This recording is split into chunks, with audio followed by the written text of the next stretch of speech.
Hello everyone. आज हमारा चर्चा का विषय है लोक प्रशासन की प्रकृति, नेचर ऑफ पब्लिक एडमिनिस्ट्रेशन।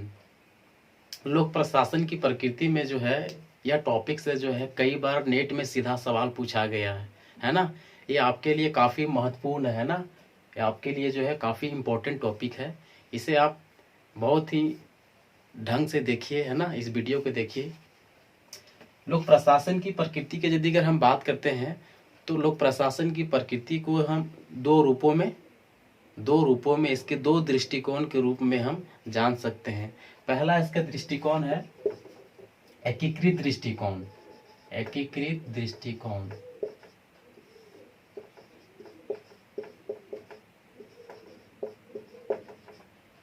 जिसका अंग्रेजी में नाम है इंटीग्रल व्यू। एकीकृत दृष्टिकोण कहने का मतलब ये है कि संगठन में जो टॉप लेवल से लगा करके बॉटम लेवल तक जितने सारे जो एक्टिविटीज होते हैं, जितने सारे जो क्रिया होते हैं, जितने सारे जो काम होते हैं, तो टॉप लेवल से लगाकर बॉटम लेवल तक जो एक्टिविटीज होती है उसी का नाम क्या है? एकीकृत दृष्टिकोण। इसे हम एक डायग्राम में इस प्रकार समझ सकते हैं कि देखिए, टॉप लेवल से लगाकर बॉटम लेवल तक, उच्च स्तर से लगाकर निम्न स्तर के जितने सारे जो कार्य होते हैं, जितने सारे जो एक्टिविटीज होते हैं, तो इसको हम एकीकृत दृष्टिकोण के रूप में रख सकते हैं।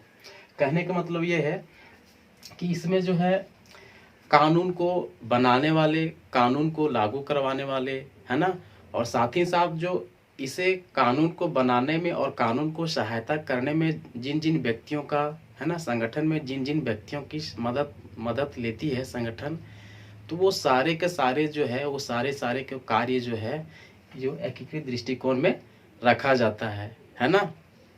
और आइए इसी में एक सबसे महत्वपूर्ण है, इस एकीकृत दृष्टिकोण में जो है, इस एकीकृत दृष्टिकोण के जो समर्थक जो है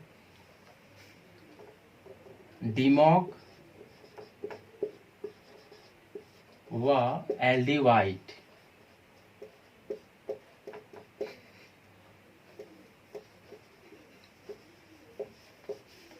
एकीकृत दृष्टिकोण के समर्थक में जो है डिमॉक व एल.डी. वाइट को रखा गया है ना।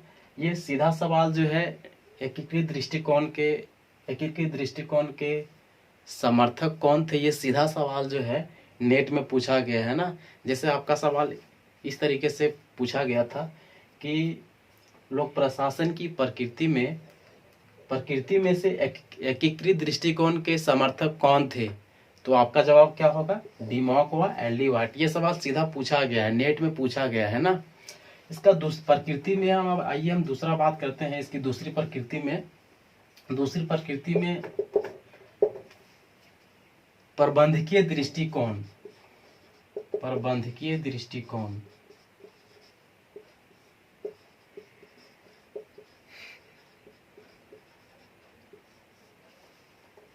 प्रबंधकीय दृष्टिकोण कहने का मतलब ये है कि इसमें संगठन में जो है केवल जो टॉप लेवल के जो एक्टिविटीज होते हैं उसी को शामिल किया गया है। संगठन में केवल और केवल टॉप लेवल पर जो एक्टिविटीज होती है, जैसे कानून को लागू करवाना, है ना, वित्त व्यवस्था करना, ये सारे जो है टॉप लेवल पर, जो संगठन में ये टॉप लेवल पर जो कार्य होता है, तो इसी को केवल जो है प्रबंधकीय दृष्टिकोण के अंतर्गत रखा गया है।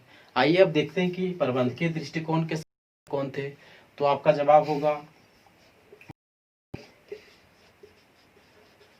गुलिक, स्मिथबर्ग,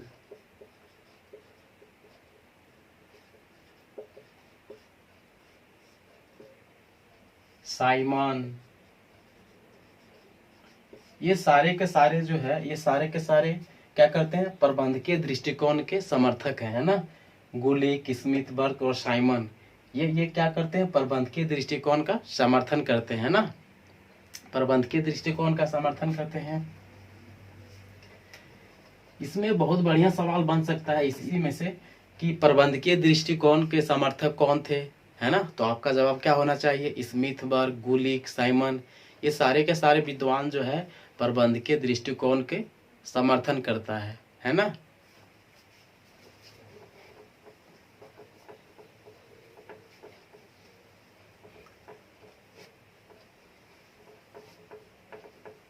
लोक प्रशासन में ही एक सबसे महत्वपूर्ण टॉपिक है, जो आज हम केवल इसके बारे में केवल इंट्रो हम बताएंगे।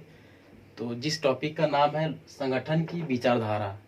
यह संगठन की विचारधारा जो है, इस टॉपिक से जो है नेट में जो है यूजीसी नेट में जो है लगभग 3 से 4 सवाल, यूँ कह दीजिए 5 सवाल जो है संगठन की विचारधारा से ही पूछे जाती है। तो यह जो संगठन की विचारधारा जो टॉपिक है आपके लिए काफ़ी महत्वपूर्ण है ना, नेट के दृष्टिकोण से, है ना, नेट के दृष्टिकोण से, यूजीसी नेट के दृष्टिकोण से काफ़ी महत्वपूर्ण है। तो आइए हम संगठन की विचारधारा में जो है केवल आज हम जिसकी चर्चा करेंगे वो है संगठन, है ना, कि संगठन क्या है, इसके बारे में आज हम समझने की कोशिश करेंगे। तो देखिए संगठन में जो है, संगठन क्या है, एक संगठन का एक अपना एक उद्देश्य होता है। संगठन में जो है मानवीय तत्वों को समाहित किया जाता है, और साथ ही साथ जो है संगठन में जो है तकनीकी का सहारा लिया जाता है ना।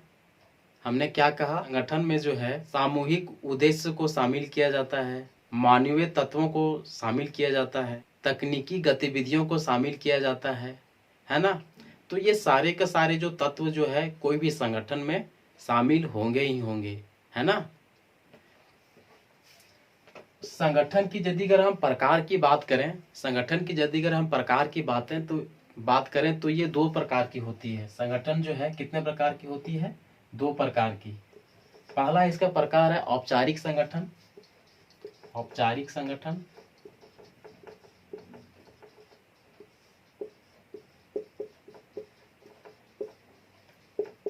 और संगठन का दूसरा प्रकार है जिसका नाम है अनौपचारिक संगठन।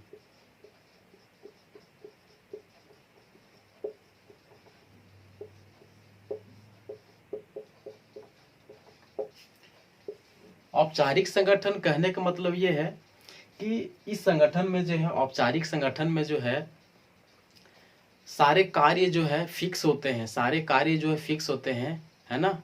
इसमें जो है सारे कार्य फिक्स होते हैं, हर एक, और इसमें जो कार्य होता है, इसमें जो काम होता है वो सुनियोजित तरीके से होता है। किस तरीके से होता है, सुनियोजित तरीके से होता है ना, है ना। अपना एक इस संगठन का जो है, औपचारिक संगठन का अपना एक फिक्स उद्देश्य होता है ना। इसमें जितने सारे जो कार्मिक काम करने वाले होते हैं, इसका एक अपना एक लक्ष्य होता है, अपना एक इसका एक अवधि होता है, अपना इसका एक टर्म होता है ना। तो ये औपचारिक संगठन कहा जाता है। लेकिन यदि अगर हम अनौपचारिक संगठन की बात करें तो ठीक इसके विपरीत है, औपचारिक संगठन के विपरीत है। कहने का मतलब है इसमें जो जितने सारे इस संगठन में जितने सारे जो व्यक्ति काम करने वाले होंगे, इसका ना कोई हर एक चीज जो है फिक्स नहीं होती है ना। इसमें जो है कार्य जो है सुनियोजित तरीके से नहीं होती। इसमें काम करने वाले लोग जो है इसका एक फिक्स कार्य नहीं होता है ना, इसकी कार्य करने की अवधि भी फिक्स नहीं होती है। तो ये जो है ये इसको जो है अनौपचारिक संगठन में हम लोग रखते हैं ना। तो इस वीडियो में हम लोग यह जानने की कोशिश किए कि लोक प्रशासन की प्रकृति क्या है ना, इसके 2 प्रकार भी हम बतलाएं। और साथ ही साथ आज हम इसी वीडियो में यह जानने की कोशिश किए कि संगठन जो है क्या है और इसके प्रकार क्या क्या होती है ना। संगठन की विचारधारा के बारे में जो है हम आने वाली वीडियो में करेंगे। तब तक के लिए धन्यवाद।